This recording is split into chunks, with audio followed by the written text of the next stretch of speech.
In today's video, I'm going to teach you how to change Excel column headers from numbers back to letters. Open Microsoft Excel from your Start menu or taskbar.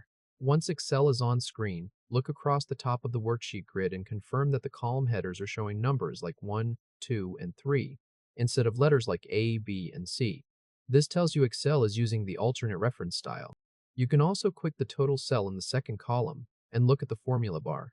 If you see something in the R1C1 style, such as R-3C, that confirms the setting is turned on. Now go to the top left corner of Excel and click File. This opens the Backstage view where Excel keeps app settings and document options. In the left sidebar, scroll your eyes down to the bottom and click Options. If you do not see Options right away, click More first, then choose Options from there. The Excel Options window will open in the middle of the screen. In the Excel Options window, look to the left sidebar and click Formulas. On the right side, focus on the section near the top called Working with Formulas. In that section, find the checkbox labeled R1C1 reference style. If that box is checked, click it once to clear the checkmark. This changes Excel back to the standard lettered column format and the usual formula reference style.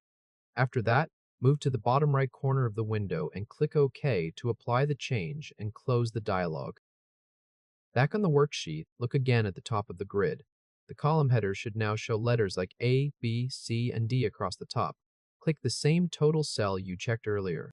Now the formula bar should display a standard A1 style formula, such as equals sum, open parentheses, B2 through B4, close parentheses, rather than the R1C1 format. This setting is saved across Excel, so every workbook you open from now on will use lettered column headers until that option is turned back on again. The row headers on the left will still stay as 1, 2, 3, and formulas will appear in the more familiar A1 notation. If this helped, hit like and subscribe for more quick tutorials.